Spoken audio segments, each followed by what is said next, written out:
A modo de introducción, decir que vivimos un momento a nivel mundial, a nivel económico, en el que el desarrollo de las fuerzas productivas, los avances científicos y tecnológicos permiten dar satisfacción a las principales necesidades que tienen los seres humanos. Yo creo que eso es algo absolutamente constatable. ¿Cuál es el problema?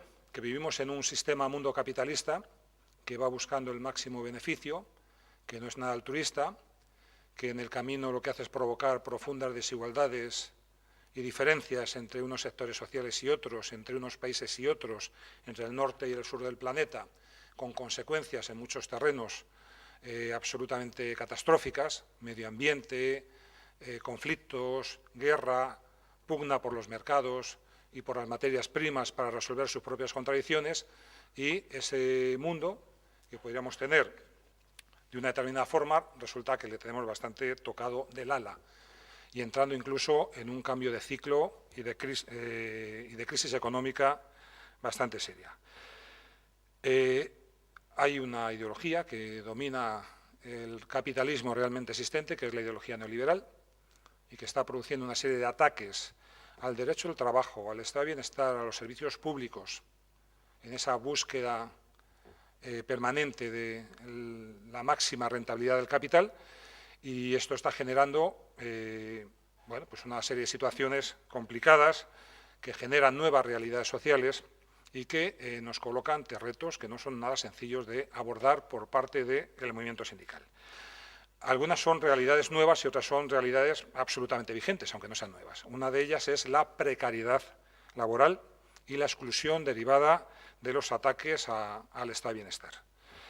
Otro de los temas importantes es una juventud que está fuertemente dualizada, con sectores con altos niveles de cualificación profesional, otros sectores todo lo contrario, marginalizados, con fracaso escolar, unos con demandas de participación y democracia intensas y otros pasando notablemente en relación a la capacidad de transformar y modificar el sistema. Una sociedad que vuela torcida como un pájaro con un solo ala, porque la mitad de la humanidad sigue discriminada en la medida en que las mujeres siguen discriminadas en muchos órdenes de la vida, y una sociedad muy plural, muy intercultural, que debido a los importantes movimientos de población a veces genera tensiones, reacciones xenófobas, etcétera, que bueno, hay que afrontarlo también desde el punto de vista de los sindicatos. Y por último, hay otro tema que nos plantea una nueva situación, una nueva realidad, que es el avance tremendo hacia un desastre medioambiental.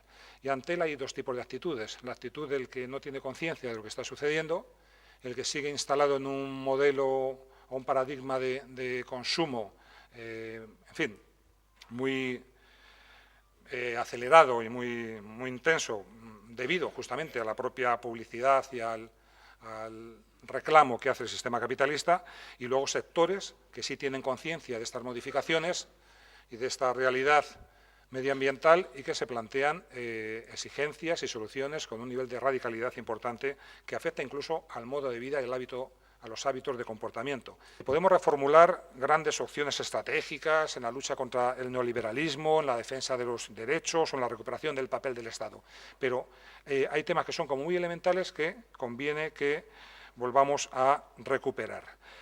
Y lo digo analizando el pasado y haciendo crítica de lo que hayamos hecho mal en el pasado, también analizando y haciendo crítica del presente para formular propuestas que tengan crédito y capacidad de tener recorrido suficiente para ponerse en marcha. Por ejemplo, ser sindicato hoy, para mí, entiendo que pasa por una apuesta muy fuerte por la democracia sindical. Por la democracia sindical. Me parece uno de los temas principales.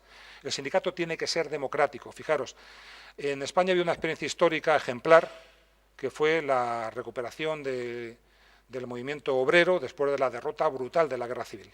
La Guerra Civil supuso eliminar sucesivas, además eliminar físicamente, por la ausencia, por el exilio, por la cárcel, por retirar de la circulación, sucesivas vanguardias de militantes obreros. Y esa recuperación del movimiento obrero y sindical en España se produjo de la mano de comisiones obreras y con un tema que fue clave, fue el carácter participativo que tuvo ese movimiento obrero, una componente muy democrática, un carácter asambleario, una toma de decisiones colectiva, mucha pluralidad, mucho respeto de unos a otros, muchas garantías frente a la arbitrariedad, a la burocracia o a la concentración de poder. Es decir, nosotros tenemos temas en los estatutos que igual hay que mejorar todavía, que son fruto de aquello, incompatibilidades, limitación de mandatos, que son mejorables. Yo creo que todavía hay que ser hasta más radicales en esos temas, pero que son fruto de aquella dinámica profundamente participativa. Si el sindicato no reivindica, no es nada. El sindicato es otra cosa, pierde su naturaleza. El sindicato se convierte en una gestoría, se convertirá en una academia de cursos, se convertirá en una institución del Estado, pero a partir de ese momento empezará la enfermedad en el sindicato. Y nosotros que hemos sido capaces de animar a los trabajadores a que miren más allá del muro de la fábrica, del centro de trabajo, a que tengan una idea de transformación de la sociedad, pues tenemos que movernos en esos dos planos de la reivindicación concreta y del planteamiento de transformación más amplio. Un tercer eje de este ser sindicato es la independencia que es la autonomía del sindicato respecto a lo que siempre lo hemos proclamado los gobiernos, los partidos, la patronal, por supuesto.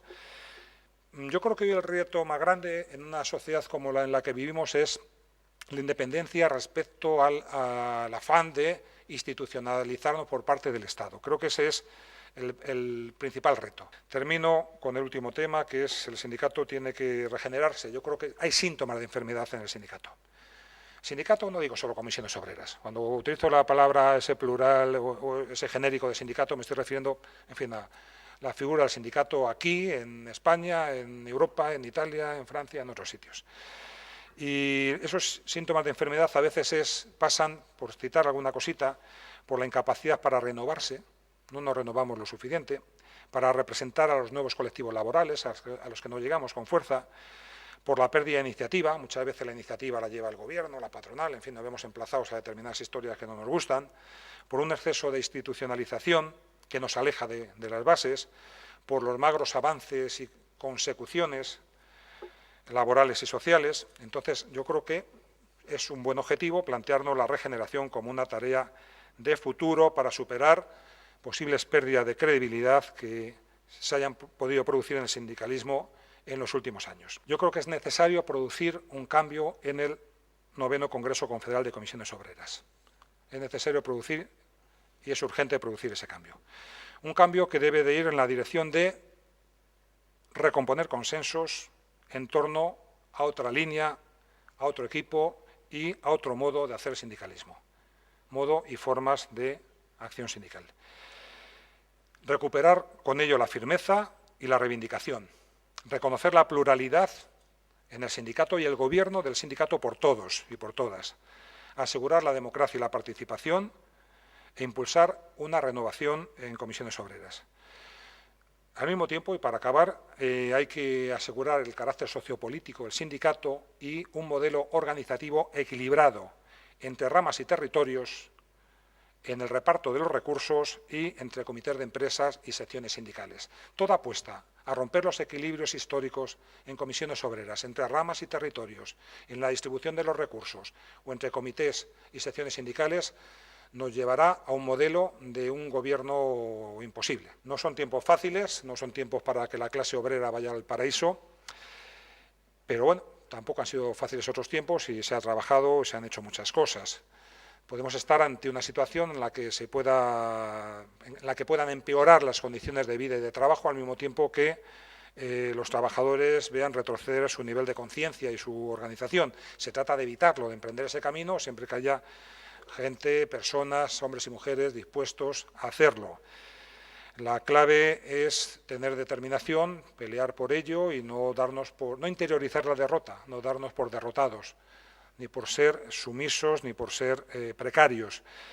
Tenemos un poco la obligación de ser optimistas, aunque solo sea porque los optimistas suelen tener proyectos y los pesimistas no tienen más que excusas.